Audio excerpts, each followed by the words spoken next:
Hey there, do you remember GTA? No, not those. No, not those. Not that one, but those. Yeah, the PS2 era of GTA has probably got to be not only the most iconic games in the entire GTA franchise, but are some of the most iconic games for the entire gaming industry. Now, as I'm sure that both of you may know, the GTA franchise mainly started out as top-down 2D games that truly make you appreciate the fact that evolution is indeed possible. Take that, humankind. But it's not until the third installment when the games really started to pick up some steam, with this huge 3D open-world city to explore, with virtually endless, at the time, possibilities of what you can do in the sandbox. And the game was a commercial and critical success, and was Rockstar Games' big break into the world of video games. And after that, we got two successors to GTA 3 in the form of Vice City and San Andreas. Each of these games taking the already established formula of GTA 3 and refining each game so that they looked and played even better with each new installment. Each taking place in new cities, new weapons, new vehicles, and cheats.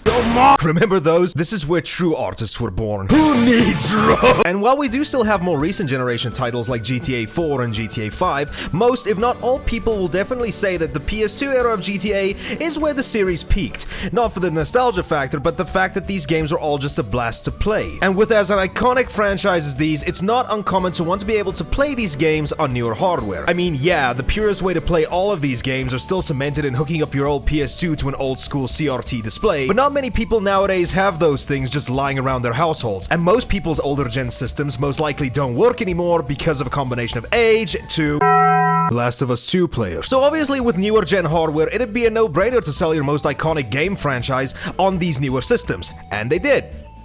By just either porting over the games onto these systems via emulation, or by just giving us an upscaled version of GTA San Andreas that was an okay novelty. But still, this isn't exactly what fans wanted. Now, it was fairly common during the 360 and PS3 era to focus primarily on HD remasters, taking old games, bringing them up to snuff with a higher resolution, and more often than not, bundling an entire series of games together all in one package. I own quite a few of them myself, and I only had to slaughter a few families to get some of these. I swear I'm mentally stable. And as previously mentioned, San Andreas got the exact same treatment. But when the PS4 and Xbox One came out, the idea of remaking games became more of an appealing idea. Graphics and gameplay have evolved so much to the point where games that were originally one style became completely reworked into others. Examples of which are Resident Evil 2, Resident Evil 3, don't talk about Resident Evil 3, Shadow of the Colossus, and Final Fantasy 7. And those are just a few games that got this treatment. So for a lot of people, especially during this time of absence, people have been hoping for a proper remaster of these beloved classics. And with Rockstar not making a proper follow-up to GTA for damn near 8 years at this point. Yeah, 8 years. You feel old. Not many fans were hopeful until we got this.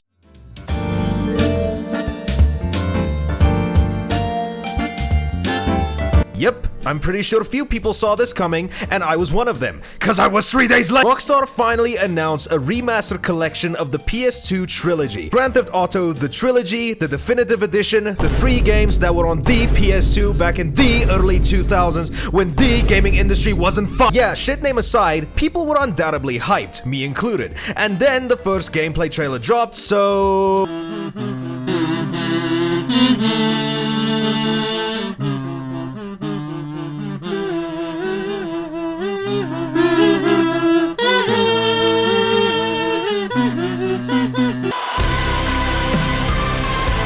Yeah, you think the hot coffee mod looked like two blow-up dolls going at it after their owners forgot to deflate them at night so they became sentient? Oh boy, these models are not exactly what I'd consider to be the next step in remastering these games for modern audiences. I understand the idea. Spruce up the original models so that they look prettier, but also retain some of the geometry from the PS2 games to have them still look consistent with those games. Because I'm sure that the PS2 models are a form of art at this point. But hey, environments and lightings were definitely improved, for better or for worse. And they'd apparently have quality of life improvements to enhance the gameplay experience. So everything was starting to look up for this game's release, until you found out what Rockstar was doing behind the scenes.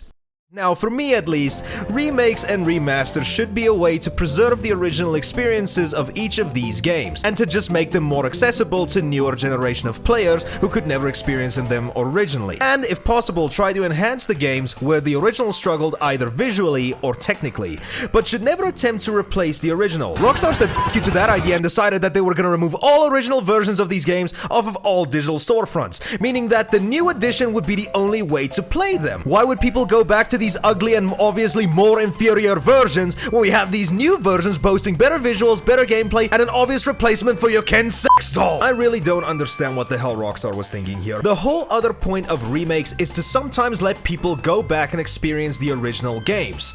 I can tell you a large amount of people wanted to go back and experience the original Resident Evil on the PS1 after playing the GameCube remake. Same can be said to somebody who wanted to go back and experience the original Metal Gear Solid after playing the Twin Snakes. It's not like Capcom and Konami were like, here's these games that make Meryl and Jill look moist. You don't want to be staring at polygonal breeds the whole time, do you? They obviously don't know their target demographic. But going back to GTA again, Rockstar just wanted these original games gone. Not only that, but it didn't really seem like they themselves had a lot of faith with this project, because a lot of the marketing was still overshadowed by GTA Online, and the people who developed it wasn't Rockstar themselves. Oh no. Do you hire somebody like Bluepoint Games, for example, who did the Shadow of the Colossus and the Demon's Souls remake? Nope. Just get some developer known for making mobile games to handle remaking your beloved classics. What could possibly go wrong? Actually, a lot of things. And do you want to know what the worst part about all of this is? This was all pre-release. The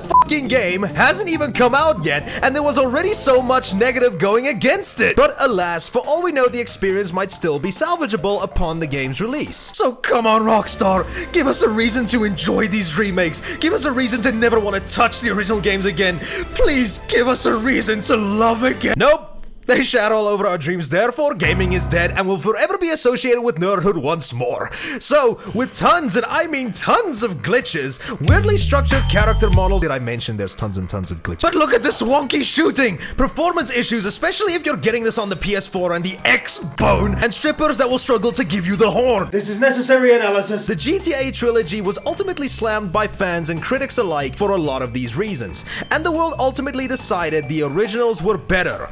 No shit. So after all the backlash, Rockstar immediately re-added the classic games back to digital storefronts and are trying to fix the remasters in order to improve the stability of the game.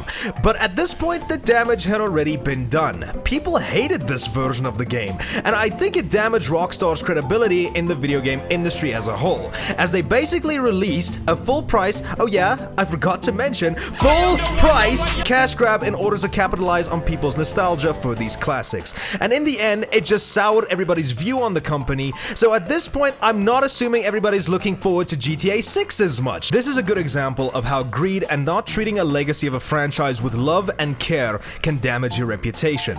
So Rockstar, if you're listening, use this as a learning experience. People love these games you crafted all those years ago. A lot of developers followed in your footsteps and were able to create successful games and even franchises based off of the groundwork you guys laid in 2001. But this will be forever stained on the company's history, and you better be doing a damn good job if you want to fix that. Now please, just give us our Minecraft strippers back! Oh.